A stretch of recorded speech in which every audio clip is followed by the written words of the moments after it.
filles, mais en général bien organisé, mieux organisé que celui des garçons, pour avoir pris du temps pour être là aujourd'hui.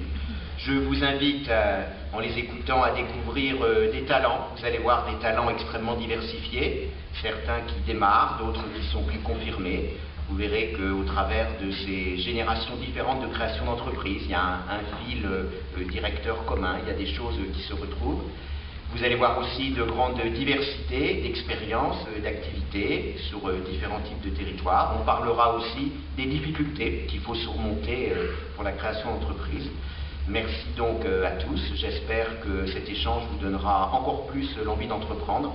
Et je donne tout de suite la parole à Patrick Lelong qui va animer cette table ronde. Bien, je vous remercie. Merci d'être aussi nombreux. On est ensemble pendant 1h30 et nous ferons une large place à l'expérience et au conseil puisque vous êtes là pour ça. Comme dans tout atelier débat, on commence par faire les présentations et donc les interlocutrices qui sont là, les créatrices d'entreprises, vont pouvoir tout d'abord nous expliquer ce qu'elles font avant que nous rentrions véritablement dans le vif du sujet, à savoir comment on crée, pourquoi on crée, avec quels atouts, quels obstacles et quels sont les conseils qu'il vous faut retenir si vous avez le virus de la création d'entreprise. Alors on va commencer par Marie-Christine Bosch. Vous êtes directrice d'International Relocation Assistance. Alors lorsque je regarde votre curriculum vitae, je vois que vous avez une forte expérience dans les ressources humaines. Est-ce que ça a un lien avec votre métier d'une part et avec la création de votre entreprise? Oui, bonjour à tous d'abord, merci d'être là.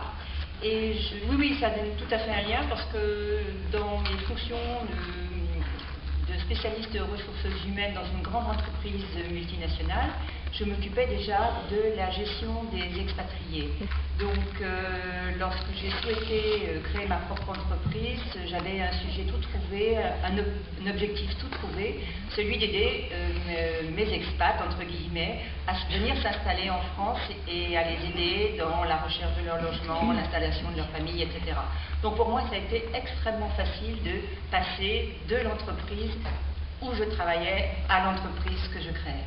Donc votre principal atout, c'est votre expérience, c'est pas quelque chose que vous avez découvert, c'est une continuité. Vous êtes servi de votre expérience pour pouvoir finalement voler de vos propres ailes. Absolument. Je ne me suis pas posé la question très longtemps lorsque j'ai souhaité sortir de cette entreprise qui allait mal et qui a été rachetée après par d'autres entreprises. Je me disais qu'il fallait que je fasse quelque chose qui me plaisait, où le matin quand je me levais, j'avais pas du tout l'impression d'aller travailler, et voilà, donc ça s'est passé en douceur, et franchement, ça fait 16 ans et je regrette rien du tout. Bien, merci. Agnès Bricard, vous êtes une femme de chiffres, puisque vous êtes expert comptable de formation, et cette expertise, vous avez voulu la faire partager à d'autres, avec un grand sens de la pédagogie et un très beau carnet d'adresses, je crois. Parlez-nous de votre entreprise. Donc j'ai d'abord commencé à faire des études, comme tout le monde qui est ici, à savoir droit et sciences éco, et un 3e cycle de fiscalité qui s'appelle plus 3e cycle, comme vous le savez, mais Master 2.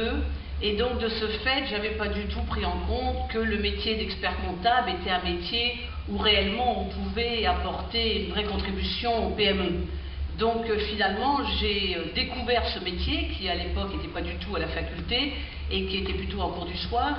Et de ce fait, il y avait deux possibilités. Il y avait où vous rentrez dans un grand cabinet comme on les connaît et qui sont tout aussi, je dirais, intéressants, ou se dire qu'à un moment, on prend une position d'indépendant. Et que dès lors que vous avez une valeur ajoutée qui s'appelle partager des savoirs, et dès lors que vous pouvez apporter de façon très opérationnelle des éléments de réponse au chef d'entreprise, je me suis dit le plus intéressant, c'est finalement d'être soi-même le président de son cabinet. Voilà pourquoi je pense que la création est venue d'abord d'une réflexion qui est de dire, dès lors que vous voulez être présidente, mesdames, c'est plus facile de vous le créer vous-même que d'attendre que quelqu'un vous le donne. Merci pour cette présentation. Béatrice Dubois, vous êtes dirigeante créatrice de Dubois et Grivon. Alors vous, dans votre curriculum vitae, on retrouve des choses très sérieuses, comme un DEA en sciences, en gestion, stratégie, évolution, etc. Vous avez une formation de financière et en même temps une formation de morphopsychologue. C'est assez curieux d'ailleurs comme... C'est complémentaire. C'est complémentaire. Vous allez nous expliquer en quoi cette complémentarité vous a poussé à exercer en tant qu'indépendante ce que vous faites et nous expliquer plus en détail votre activité. Alors j'ai démarré ma vie professionnelle en conseil en entreprise en difficulté. Donc ça c'était l'utilisation de ce diplôme de stratégie évolution de la firme et finance. Et à un moment donné, j'avais envie d'opérationnalité parce que je suis quelqu'un qui aime être dedans, pas simplement de regarder au-dessus. Et j'ai été appelée dans un grand groupe de distribution du Nord-Pas-de-Calais à un poste de direction financière à l'époque. Et je suis rentrée dans l'entreprise et j'avoue j'étais assez jeune, j'avais 29 ans, et j'ai découvert l'humain dans l'entreprise. Je ne l'ai pas pris sur les bords de l'université, c'est en rentrant dans l'entreprise où les flux financiers c'est fondamental, et c'est pas Agnès qui me dira le contraire. Néanmoins, si ces flux financiers ne sont pas portés par les hommes et les femmes de l'entreprise, on ne va pas très loin. Donc je suis sortie aussi d'entreprise, comme on le disait précédemment, et je me suis dit, là, il faut que je me lance là-dedans, parce que dans l'entreprise, le capital humain, c'est quelque chose de fondamental. Donc j'ai créé mon entreprise en janvier 1996, il y a 12 ans maintenant, et puis j'arrive à la fin d'une boucle là. Et j'ai envie de passer à autre chose et j'ai envie de reprendre des choses plus opérationnelles. Donc je redémarre une autre entreprise. Sans doute est-ce que j'aime bien me mettre un peu en danger de temps en temps, je crois. Et vous nous en parlerez plus en détail tout à l'heure. Pour vous, le capital humain est fondamental. D'ailleurs, on le voit dans les créations d'entreprises, certainement beaucoup plus que dans les très grandes entreprises où la structure parfois prédomine sur, j'allais dire, la somme des individualités et les qualités de chacun. Alors, Françoise Holder, maintenant c'est à vous. Vous êtes administrateur de Holder SAS, Société en Action Simplifiée, donc c'est une grosse boîte. Expliquez-nous aussi votre parcours. Vous avez fait des études de philo et de droit. Donc ce qui est assez intéressant dans tous vos profils, c'est que vous n'êtes absolument pas formaté. Je veux dire qu'il y a toujours j'allais dire, ce qu'on retrouve d'un côté, on le retrouve de l'autre. Sciences humaines, sciences exactes, philo, droit. Donc à la fois une possibilité de conceptualiser et puis d'assurer le service après-vente. C'est quand même intéressant sur la formation. Je vous en prie, présentez-vous. Bonjour à tous.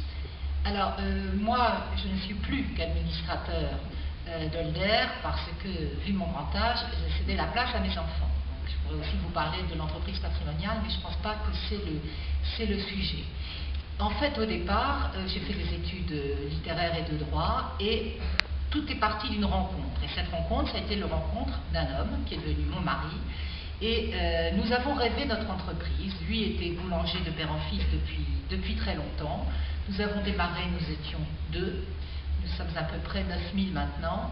Et cela fait 40 ans que ça a duré. Donc on a réellement tout à fait tout monté dans cette entreprise. On a rêvé notre entreprise, on a failli déposer le bilan 15 fois, on a continué, on a eu la chance de trouver pour nous entourer des gens qui étaient nos contraires et qui savaient faire ce que nous ne savions pas faire, parce que c'est comme ça qu'on bâtit des entreprises. Et puis aussi de la chance, un petit peu de folie. Et puis voilà le résultat, on en parlera plus longuement tout à l'heure. Bien, merci.